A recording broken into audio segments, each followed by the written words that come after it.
Architects of thought, from mechanics to the artificial mind. The human mind is a miracle. It writes poetry, it dreams, it is capable of love. It is also slow, unreliable, and terribly bad at complex, repetitive calculations.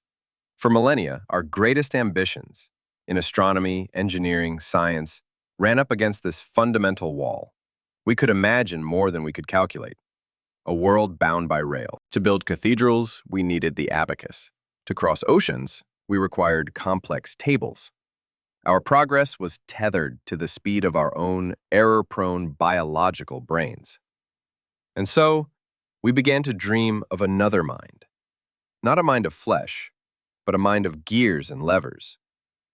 This is the story of how we built that new mind, and how, in the process, it changed our own forever. Our story begins not in Silicon Valley, but in the fog of 19th century London. Charles Babbage, a fiery mathematician, was obsessed with mistakes. He saw how human errors in navigation tables led to shipwrecks.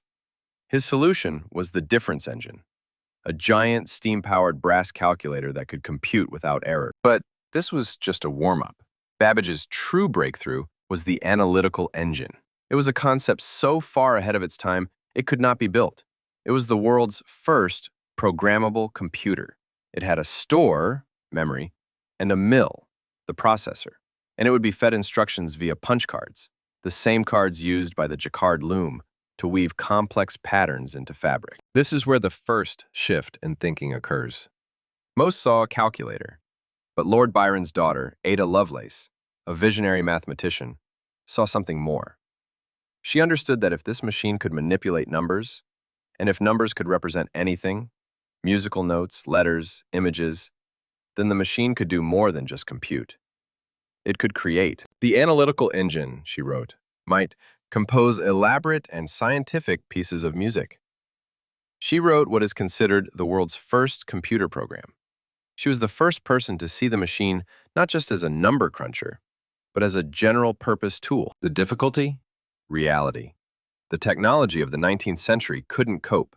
The precision engineering was too expensive. The government pulled funding. Babbage's engines were never completed in his lifetime. The dream died, but the idea was set. Thinking had changed. We now knew that logic could be mechanized. Babbage's dream lay dormant for nearly a century, until it was awakened by war. World War II was a war of computation. Code-breaking, ballistics trajectories, all required speeds beyond human capability. At Bletchley Park in England, Alan Turing and his team built Colossus, a machine of vacuum tubes, to crack the Enigma code. Turing didn't just build a machine, he was formulating the very theory of computation. His Turing machine was a thought experiment that proved that a single machine, if programmed correctly, could perform any task that could be described by an algorithm. In the United States, to calculate artillery tables, ENIAC was built. It was a monster. Weighing 30 tons, it filled a room and consumed as much power as a small town. Programming it was a physical ordeal. Technicians spent hours rewiring cables and flipping switches. The second shift in thinking was radical. We had moved from mechanics to electronics. Calculation now moved at nearly the speed of light. But the great difficulty was clear. These machines were the size of houses, cost fortunes, and were accessible only to governments and militaries. They were electronic brains, yes, but they were distant, alien, and unapproachable. They were tools of the state, not the individual. The solution to the size problem came in the form of the transistor, and then the microprocessor, the computer on a chip. In the 1970s, this gave birth to a new culture, the hobbyist, the garage tinkerer like Steve Wozniak. He was a genius who wanted to build his own computer simply because he could. His friend, Steve Jobs, saw something else. He saw a product. Thus, the Apple I was born, and then, in 1977, the Apple II. The Apple II was a revolution not because of its power. It was a revolution because of its form. It was the first computer that didn't look like intimidating lab equipment. It had an elegant plastic case, a built-in keyboard, and color graphics. It was designed to sit on a kitchen table or in a study. It was friendly, but a massive difficulty remained. How did you use it? You still had to type in cryptic, text-based commands. Computers spoke their own language, and humans were forced to learn it. This is where Jobs made his most important leap. On a visit to the Xerox PARC Research Center, he saw something called the Graphical User Interface, GUI. Xerox didn't know what to do with it. Jobs understood everything. In 1984, the Macintosh was released. It used metaphors. There was a desktop. There were folders for files. There was a trash can for waste. You no longer had to type a command.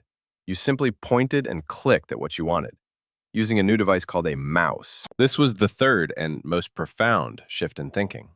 The computer stopped being a tool for calculation and became a tool for creation. The Macintosh changed not how we compute, but how we write, design, draw, and communicate. Apple didn't invent the computer. It domesticated it. It declared that this incredible power did not just belong to a priesthood in white lab coats, but for the rest of us. After the Macintosh, computers were personal, but they were isolated. The next leap wasn't in computing, but in connection. The invention of the World Wide Web by Tim Berners-Lee turned these individual boxes into a global network. Now the difficulty was access.